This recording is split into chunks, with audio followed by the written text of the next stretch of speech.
As a professor in the School of Journalism, one of the things that's paramount to what we do here is to teach students how to be able to function inside a crisis. So much of our work exists in that universe. There are many, many, many stories to find sort of in the seams of life. And so what I've done in my classes is I have had students pivot. We all switched our stories to cover the crisis, to cover the virus and how it's impacting students. This has done a number of things, and this is why I think online learning can be just as meaningful, just as impactful as in-classroom learning. First of all, we're conducting all of our classes in real time, so it's all synchronous. These students immediately became invested. They pitched stories that had meaning to them, but also to their broader community. And these stories range from the isolation that they know students across the country are feeling.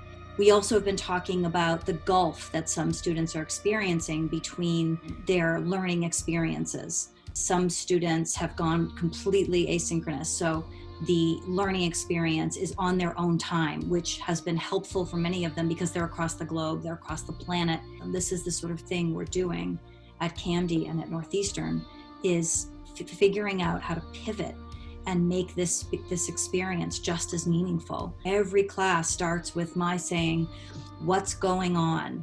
How are you? Is everyone healthy in the room, first of all? Is everyone's family healthy in the room? And this has allowed us to really share and bond in a way that has become vital to our experience together and our sort of navigation through this. I've said to them many times, we'll never forget this. We'll talk about this until the day we die. And it's important to me as a professor here to make sure that we sort of pause and understand the enormity of the moment, but also understand how the learning can come from that moment. In journalism, we have our own challenges. One of those is I want people to be speaking to each other, to look at each other, to understand when someone might be ready to say something else, but you need to pull it out of them a little more. Students have enormous responsibilities at home now that they just didn't have when they were living on campus. And it's about understanding that we're all in this environment together. Look, we're not going to abandon any of our work. You paid for this semester and you paid for my expertise and you have a certain set of expectations. I too have a certain set of expectations. I'm adapting those. You need to adapt too, and we'll figure out where the ground is in the middle where we meet. We really did that. We collaborated, we strategized.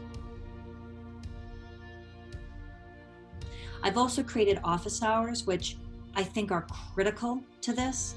The idea that I just hang out on a Zoom channel for several hours and I just put out the word to everyone, and I am fascinated at how many students are coming into that. And it's not just to talk about their projects. One had given herself a wiffle haircut and she wanted to show everyone else, and it was this joyous moment where everyone was squealing about how this woman who had thick hair down past her shoulders had given herself this short haircut. Other students wanted to share with me interviews they had done with really compelling experts, and she was so overwhelmed with this interview that she came into the Zoom meeting to read out loud some of the quotes, knowing that I would see them in the story anyway, but she wanted to share at that moment. I'll give you an anecdote from this morning. Minutes before I hopped on this call with you, I have a student whom I took to Panama with me. I returned on March 8th after having traveled to Panama for 10 days with 12 students. So we did amazing stories there, and now we're in full production mode. So I have this one student, Jose da Silva, who did this fascinating story about urban sports, these sort of extremist urban sports, extreme rollerblading, extreme BMXing, extreme skateboarding, and how the Panamanian government doesn't really support this. And so these kids are sort of creating half pipes and ramps in random places, hiding but doing this incredibly vivid and really artistic sport. And so we were on our second edit. I got up at 7 in the morning. I hammered out a whole new edit to him. I sent it to him. Then he was immediately online. I was texting him. We were going back and forth on text. We were on the drive together, going back and forth on drive. A little bit later on in the process, we'll be on a Zoom call together. We'll both be on the drive together.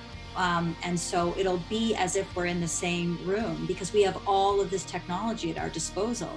So it's constant, it's rapid, it's fluid. And so it's one-on-one, and it'll be like that for every student. There's a lot of similarity in this sort of new world of trying to figure out how to be a journalist without being able to leave your computer screen. So the same sort of skills of adaptability, of being able to just pivot on a dime, of being able to strategize, to problem solve, all of those they're employing in the same sort of way we employ while we go abroad, or while we're just learning how to trial by fire learn a skill. So I'm really encouraged, and I'm really I'm validated that we're preparing them as we need to, despite what's going on. And I see a great desire for people to want to be together and to want to share this experience and understand the enormity of it.